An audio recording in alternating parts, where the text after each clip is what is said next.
The dust from her son's wagon was the last thing Hattie saw of the life she had built.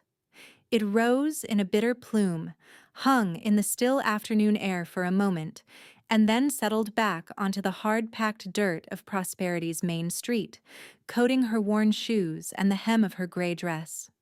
She stood with her back straight, a habit ingrained over 65 years of joys and sorrows, holding the single carpet bag that contained everything her daughter-in-law, Beatrice, had deemed exclusively hers. The house she had shared with her late husband, the house where she had raised her only son, Thomas, was no longer her home. The door had been closed to her, not with a slam, but with the quiet, devastating finality of a well-oiled lock. Beatrice had used words as smooth and sharp as river stones. "It's for the best, Mother," she'd said, her hands clasped primly at her waist, avoiding Hattie's eyes. "Thomas has his business to think of, and with the baby coming, we need the room. You understand. A woman of your years needs a quieter place." A quieter place, Hattie knew, was a euphemism for a place that was not here. Thomas had stood behind his wife, his gaze fixed on a point over Hattie's shoulder, his face a mask of miserable compliance. He had not met her gaze once. That had been the deepest cut, her own son sending her away like a piece of unwanted furniture. She did not cry. The well of her tears had run dry somewhere on the long, hard road of her life, perhaps when she buried her husband 2 years prior, or perhaps in the slow, creeping realization that she had become invisible in her own home. Now, there was only a hollow ache in her chest, a feeling of being untethered, a ghost in a town that had known her name for 4 decades. The people of Prosperity bustled past, their glances sliding off her. She was just an old woman standing by the road, a common enough sight. No one knew she was a ship scuttled in her own harbor. The sun began its slow descent, painting the western sky in bruised shades of orange and purple. The air grew cooler, carrying the scent of pine from the high country and the faint, earthy smell of distant rain. Hattie knew she could not stand here forever. The boarding house, run by the sharp-tongued Mrs. Gable, was an option, but the few coins in her reticule would not last a week. After that, what? The church poor box? The thought sent a tremor of shame through her. She had never taken charity in her life. She had always been the one giving, a pot of soup for a sick neighbor, a mended shirt for a ranch hand, a steadying hand for a grieving friend. A horse's hoofbeats broke the rhythm of her desolate thoughts. They were heavy, measured, the sound of a large animal ridden by a man with no need to hurry. She did not look up, keeping her eyes on the scuffed toes of her boots. The rider drew rein beside her. She felt the shadow fall over her, a sudden blotting out of the fading light. For a long moment, there was only the sound of the horse blowing softly through its nose and the creak of saddle leather. "Ma'am," a voice said. It was a low, rough sound, like stones grinding together. "You planning on taking root there?" Slowly, Hattie lifted her head. The man in the saddle was immense, his shoulders blocking out the sky. His hat was pulled low, shadowing a face carved from granite and tanned by 1,000 suns. A dark, thick beard covered his jaw, and his eyes, the color of a stormy sky, held no curiosity, only a flat, weary assessment. She recognized him, of course. Everyone in the valley knew Thatcher. He owned the sprawling Sea-Bar Ranch, the largest in the territory. He was a man spoken of in tones of respect and a little fear. A man who had lost his wife years ago and had sealed himself off from the world ever since. Living in his big, empty house with only his silent, ghost-like child for company. "I am considering my options, Mr. Thatcher," she replied, her voice steady despite the tremor in her hands. He grunted, his gaze flicking from her face to the solitary carpet bag at her feet, then back to the settling dust down the road. He saw everything and said nothing. That was his way. He missed little and commented on less.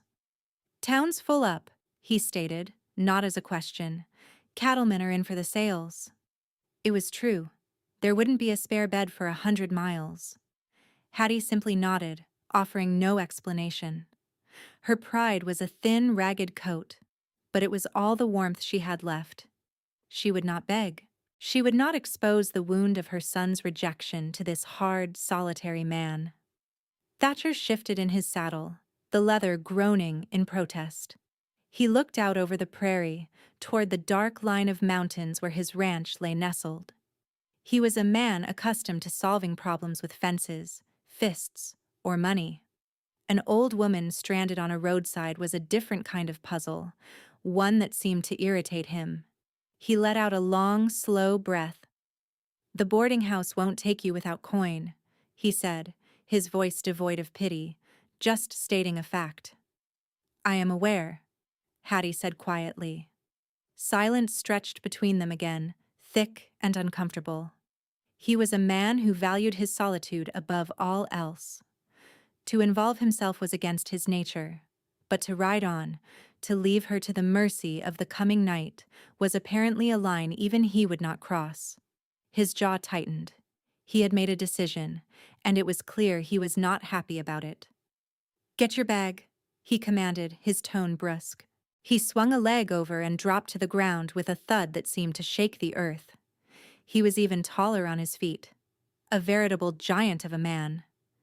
He moved to the back of his horse and began unstrapping a bedroll. Hattie hesitated. "Mr. Thatcher, I couldn't possibly—" "I'm not asking," he cut her off, his back to her. "My foreman's bunk is empty. He's in Cheyenne for another week. You can use it. There's a roof and a stove." He didn't look at her as he spoke, as if the words were being pulled from him against his will.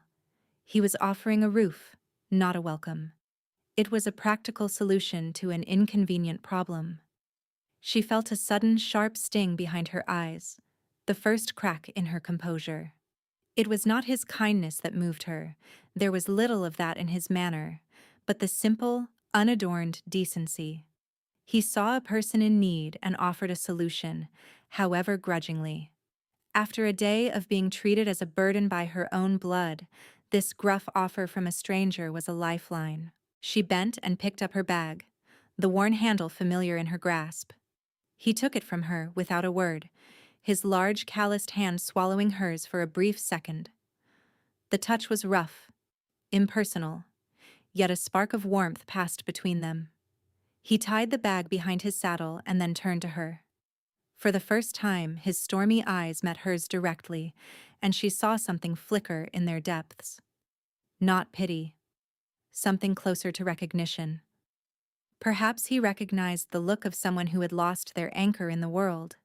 He gestured toward the horse. "Can you ride?" "I can manage," she said. He cupped his hands to give her a step up. She placed her worn boot into his grasp and allowed him to lift her easily onto the saddle, settling her in front of him. She was acutely aware of his presence behind her, the solid wall of his chest, the heat radiating from him. He smelled of leather, horse, and the clean, sharp scent of the wind. He gathered the reins, his arms caging her in, and nudged the horse into a steady walk, heading away from the town lights and into the vast gathering darkness of the prairie. They rode in silence. The rhythm of the horse was a comfort, a steady beat in the quiet of the evening. As the last sliver of sun vanished behind the mountains, Thatcher spoke again, his voice a low rumble near her ear. "How long?" he asked. Hattie did not pretend to misunderstand. He was asking how long the charity would be required. "A few days, perhaps. Just until I can make other arrangements." He was silent for another long stretch, the only sound the plodding of hooves on the dirt road. The stars began to appear, cold and brilliant in the ink-black sky. When he finally spoke, his words were unexpected, and they landed in the quiet space of her heart with surprising weight. "Stay as long as you like," he said. And in the darkness, where he could not see her face, Hattie allowed a single tear to trace a path through the dust on her cheek. The Sea Bar Ranch was less a home and more a fortress against the world. The main house was a large two-story structure of dark timber and stone, built to withstand harsh winters and harder men. But it had the hollow, echoing feel of a place that had been without a woman's touch for too long. Dust lay in a fine film over every surface. The windows were grimy, and a profound silence seemed to have soaked into the very walls. Thatcher led her not to the main house, but to a small, clean cabin set a little ways off. The foreman's bunkhouse. "Stove's there, wood's in the box, there's water in the pump outside," he said, setting her bag on the simple cot. He lit a kerosene lamp, and the small room flickered to life, revealing a bed, a small table, 2 chairs, and a cold iron stove. It was stark, but it was clean and safe. "Cookie serves breakfast at dawn in the main house kitchen. Don't be late." With that, he was gone, melting back into the darkness without a backward glance. Hattie stood in the middle of the small room, the lamplight casting long shadows. "Stay as long as you like." The words echoed in the quiet. It was a careless offer, she knew, the kind a man of his means could make without thinking. He expected her to be gone in a week. He did not know Hattie. She had never been idle a day in her life, and she would not start now. She would earn her keep. She would not be a burden. Not again. The next morning, Hattie was up before the sun, long before the clang of the cook's triangle. She washed her face with icy water from the pump, the shock of it a welcome jolt. She braided her long silver hair into a neat coronet and put on her spare dress, a practical calico. Then she walked to the main house. The kitchen was a disaster. A grizzled old man with a flour-dusted apron and a permanent scowl was banging pots and pans, a cloud of smoke billowing from a skillet on the stove. This was Cookie, whose name was a clear misnomer. "Breakfast ain't for another hour, ma'am," he grumbled, not looking at her. "I'm here to help," Hattie said, tying an apron she'd found on a hook around her waist. He turned to protest, but she was already at the sink, rolling up her sleeves and starting on the mountain of dirty dishes from the night before. He watched her for a moment, his mouth agape, then shrugged and turned back to his smoking skillet. By the time the ranch hands started to file in, the kitchen was transformed. The surfaces were scrubbed clean, the floor was swept, and the air smelled not of burnt bacon, but of fresh coffee and the warm, comforting scent of the buttermilk biscuits Hattie had whipped up from memory. The hands, a dozen rough men with weathered faces, stopped in the doorway, staring. Thatcher came in behind them, and he too paused, his stormy eyes taking in the scene. He looked at the clean kitchen, at the platter of perfectly browned biscuits, and then at Hattie, who was calmly pouring coffee into mugs. Their eyes met over the steam. She saw a flicker of surprise in his gaze. Nothing more. He took a mug and a biscuit, and sat at the head of the long table without a word. The other men, taking his lead, followed suit, murmuring their thanks as Hattie served them. The biscuits vanished in minutes. This became her routine. She did not ask permission. She simply saw what needed doing and did it. She took over the cooking, turning Cookie's grim fare into hearty, delicious meals that had the hands praising her name. She mended shirts and socks they'd thought were beyond repair. She scrubbed the grime from the windows of the main house, letting in the sunlight for the first time in years. She beat the dust from the rugs and aired out the musty blankets. She moved through the silent, neglected house like a quiet, determined spirit, bringing order and warmth back into its forgotten corners. Thatcher never acknowledged her work directly. He never said thank you. But she would find a bucket of fresh milk on her doorstep in the morning, or a stack of firewood replenished before she'd even noticed it was low. They were his silent form of payment, his gruff acknowledgement that she was earning her keep.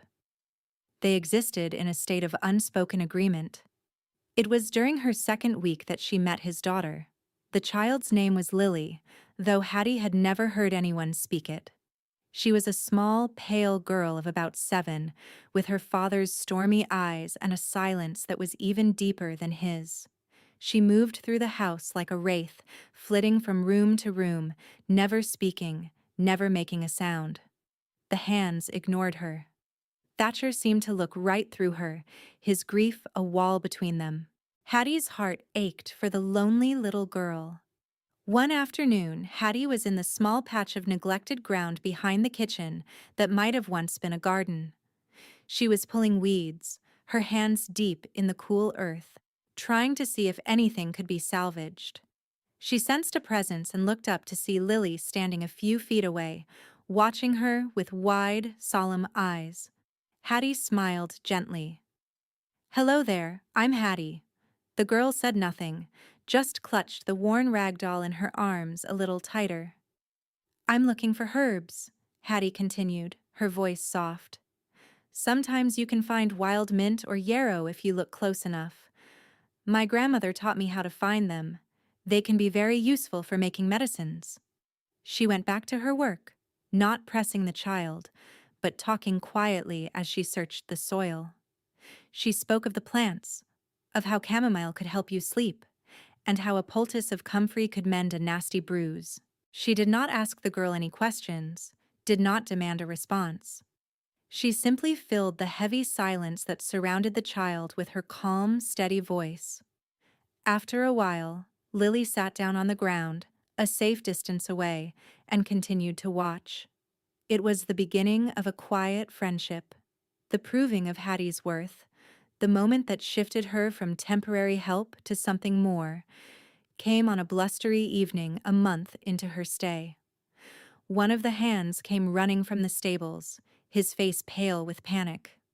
Thatcher's prized stallion, a magnificent black creature named Midnight, had gotten his leg tangled in a coil of loose wire. In his thrashing, he had torn a deep, ugly gash in his hind leg. Thatcher was there in an instant, his face grim. The horse was wild with pain and fear, lashing out with its hooves, its eyes rolling. 2 hands were trying to hold him steady, but it was a losing battle. The wound was bleeding freely, and the leg was already beginning to swell. "The vet's in Ridgeback," the foreman said, his voice tight. "That's a day's ride, boss. Maybe more in this weather." Thatcher swore under his breath, a low, vicious sound. That horse was worth more than most men's homes. But more than that, Hattie could see the genuine distress in the man's eyes. He loved the animal. Hattie had come to the stable door, drawn by the commotion. She took one look at the panicked horse and the deep, dirty wound. "Hold him steady," she said, her voice cutting through the men's anxious chatter with quiet authority. The men turned to stare at her as if she'd grown a second head. Thatcher's gaze narrowed. "This is no place for you, Hattie. That wound needs to be cleaned and the bleeding stopped, or you'll lose him to fever before your vet ever gets here," she said, her eyes not leaving the horse. She wasn't asking for permission. She was stating a fact. She walked past him into the stall. "I need hot water, clean rags, and the jar of dried yarrow from the second shelf in the pantry. And fetch me the bottle of whiskey from your study, Mr. Thatcher," she commanded. For a second, no one moved. Then Thatcher gave a sharp nod to one of the younger hands. "Do as she says. Now." While the items were being fetched, Hattie approached the terrified stallion. She didn't reach for him. She just stood near his head and began to speak in a low, crooning voice, the same voice she used with Lily. She spoke of nothing in particular, just a stream of soothing sounds. The horse's ears twitched. His frantic movements began to slow. He was still trembling, but he stopped fighting the men holding his halter. When the supplies arrived, she worked with an efficiency that was mesmerizing. She cleaned the wound with the whiskey-soaked rags, her touch firm but gentle. The horse flinched but allowed it. She packed the gash with the yarrow to staunch the bleeding, and then made a thick poultice of comfrey leaves she'd found and cultivated in her burgeoning herb garden.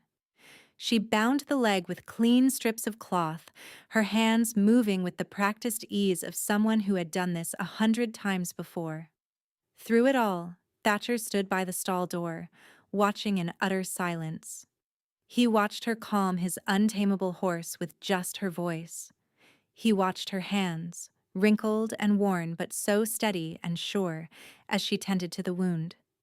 He watched as she gave the horse a final gentle pat on the neck and murmured, "There now. You'll be all right." She turned and saw him looking at her, his expression unreadable. For the first time she felt he was truly seeing her, not as a stray he'd taken in, but as someone of substance, of strength. She had demonstrated a value that could not be denied. "He'll need watching," she said, wiping her hands on her apron. "The fever might still come. I'll sit with him." She spent the night in the stables, sleeping on a pile of hay near Midnight's stall. Sometime in the deep, dark hours, she woke with a start, feeling a chill.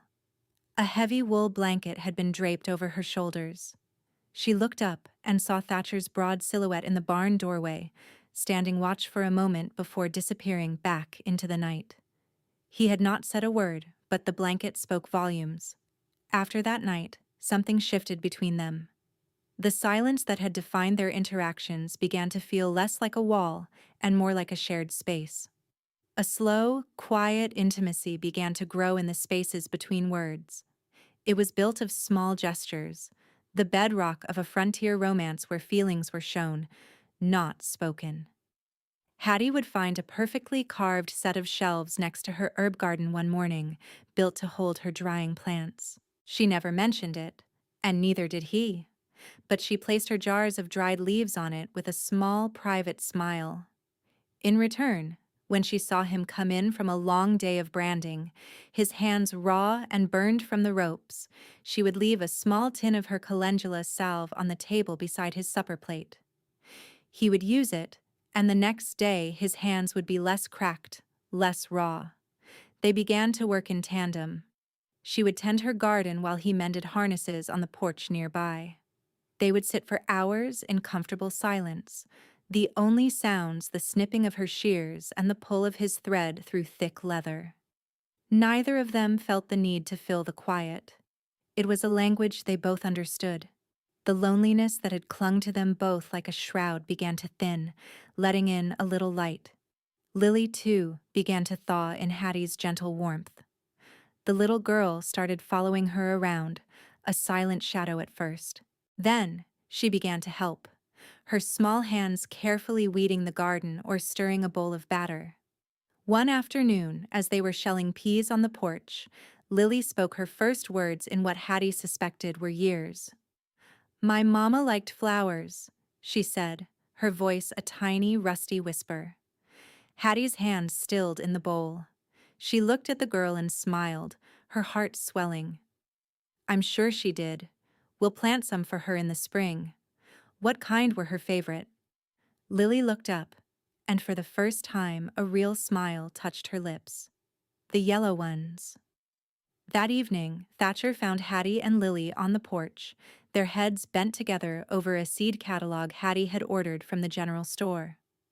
Lily was pointing at a picture of sunflowers, chattering away, her voice still quiet but full of life. Thatcher stopped in the shadows of the doorway watching them. Hattie looked up, and their eyes met. She saw in his face a raw, unguarded emotion, a gratitude so profound it was painful to look at. He had built a fortress of silence around his heart and his home, but her kindness had been a quiet siege, and his walls were beginning to crumble. She had not just saved his horse. She was saving his child. She was saving him. The physical space between them began to shrink as well.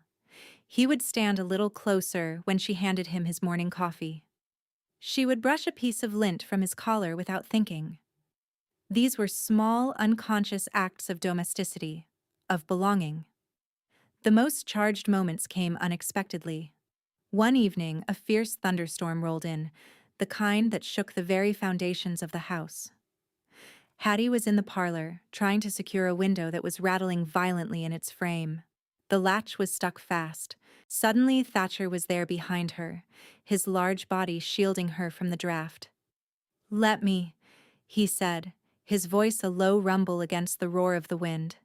He reached around her, his arms on either side of her, his chest pressing against her back. His hand covered hers on the cold brass latch. For a breathless moment they stood frozen. She could feel the steady beat of his heart against her shoulder blades. She could smell the rain on his coat, the scent of clean earth and pine. The storm raged outside, but inside the air was still and charged with a different kind of electricity. He easily forced the latch shut, but neither of them moved away. He rested his forehead against hers for a fraction of a second, a gesture of weariness, of comfort, of something she dared not name. Then he stepped back, and the moment was over. But it lingered in the air between them, a promise of a closeness that both terrified and thrilled them. The town of Prosperity, of course, had noticed the change at the Sea Bar. Whispers started in the general store and at the church sewing circle. An old widow, living out at the reclusive Thatcher's ranch. Eyebrows were raised, tongues wagged. The gossip eventually found its way to the ears of the one person Hattie dreaded hearing from, her daughter-in-law, Beatrice. Beatrice was not a woman who could abide a loose thread in the fabric of her social standing.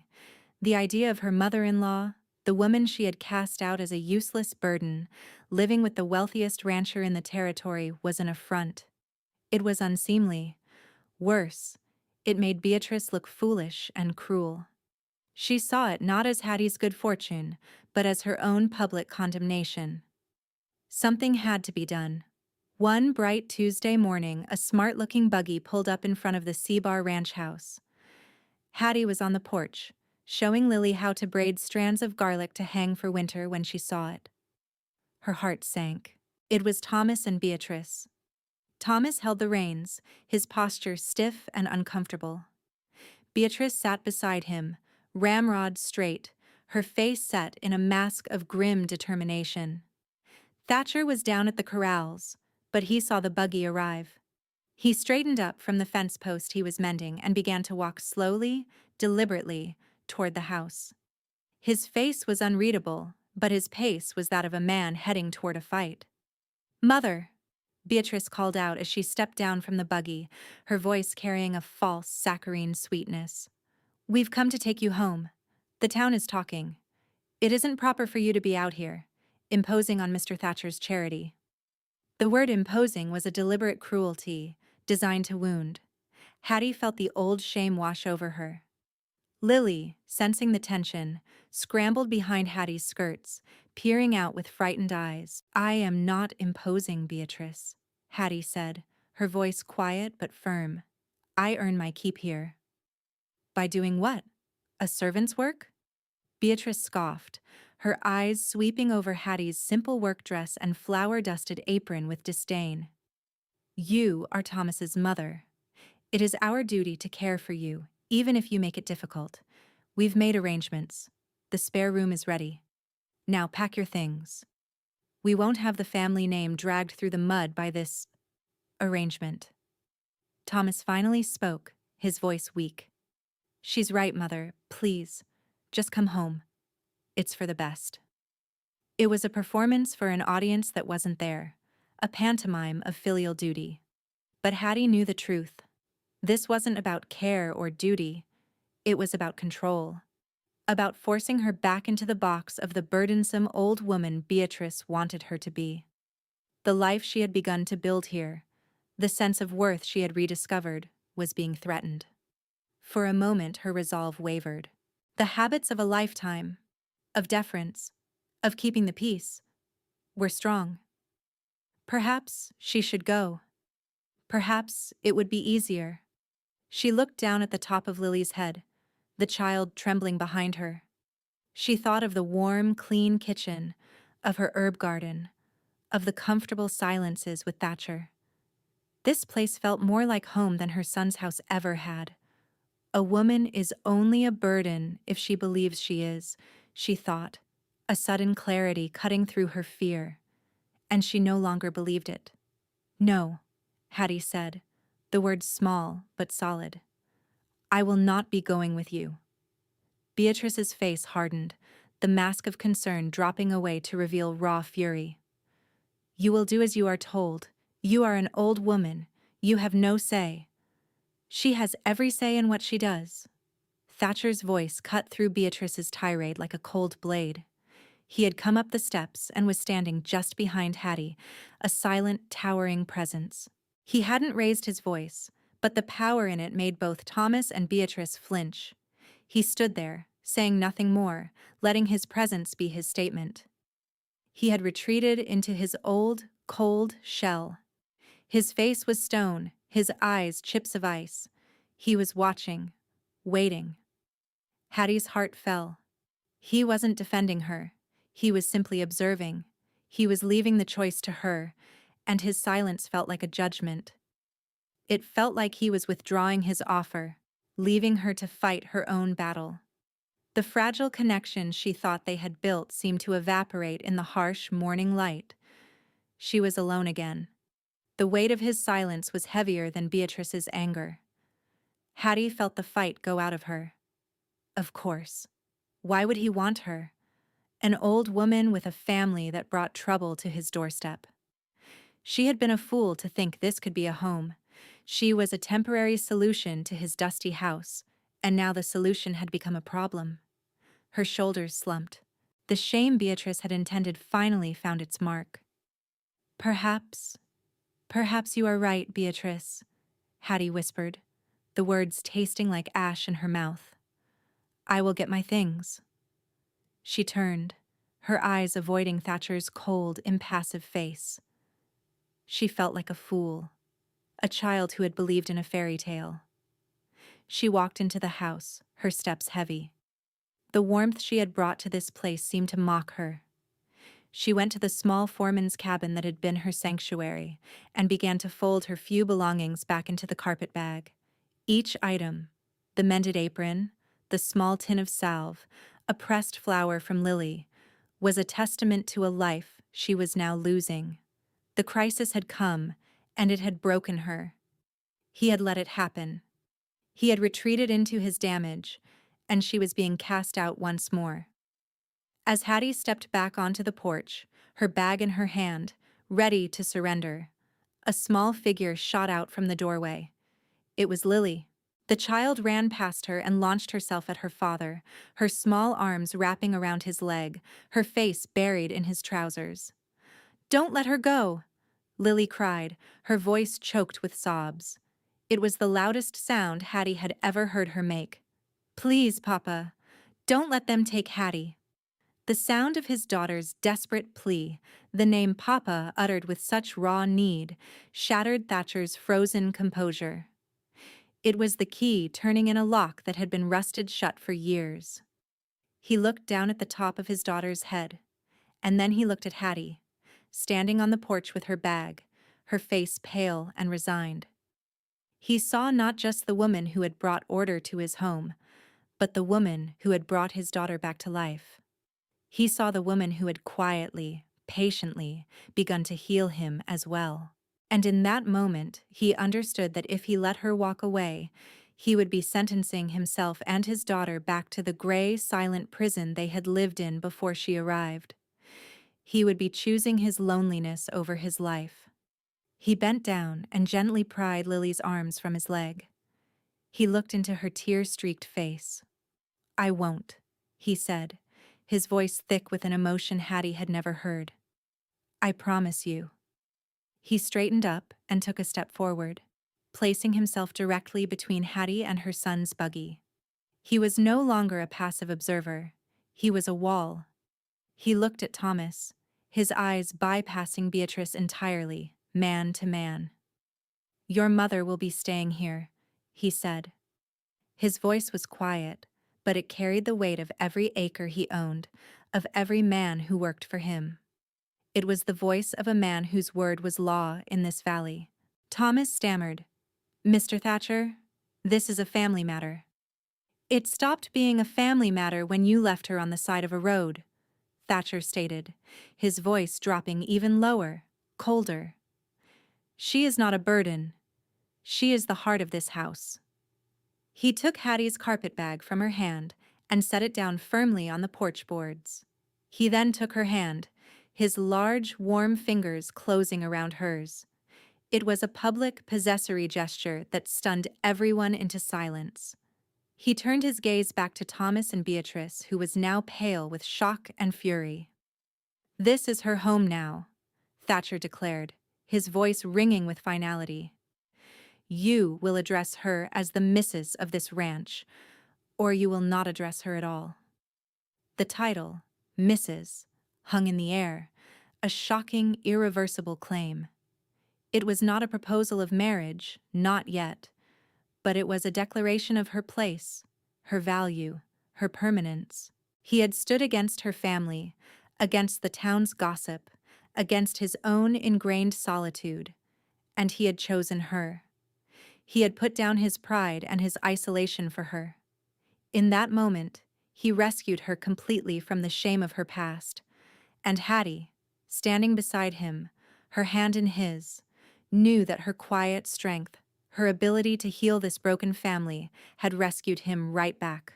Thomas, shamed and defeated, could only nod. He gathered the reins, not daring to look at his mother or the man who now stood as her protector. Beatrice, for the first time in her life, was speechless.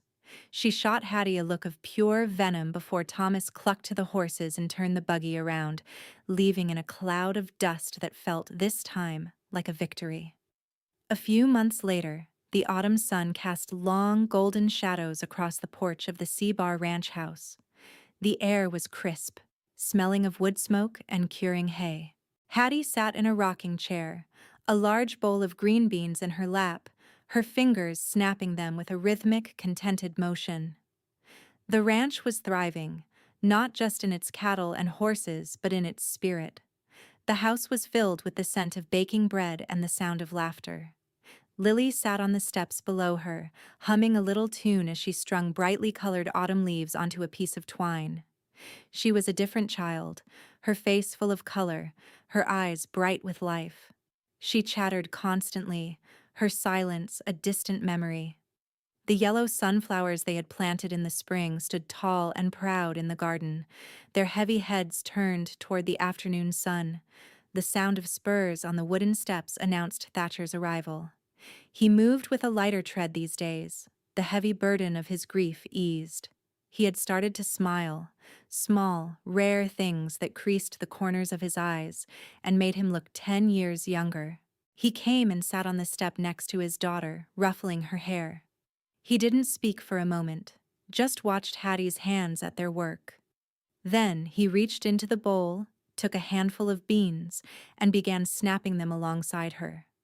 His large, rough hands, which had once seemed capable only of hard labor and violence, were surprisingly deft. They worked together in their familiar, comfortable silence. A silence that was no longer empty, but full of unspoken understanding and deep, quiet affection. The sun dipped lower, painting the mountains in hues of rose and gold. A cool breeze rustled the leaves in the cottonwood trees. Lily leaned her head against her father's knee, her humming fading as she grew sleepy. Hattie looked at the scene. This powerful man made gentle, this lost child made whole, and a profound sense of peace settled over her. She had been sent away with nothing but a carpetbag and a broken heart. She had arrived as a widow, a mother, a burden. But here, on this porch, in the fading light of a perfect autumn day, she was simply home. She had found the place where she belonged, not because she was needed for her hands, but because she was wanted for her heart.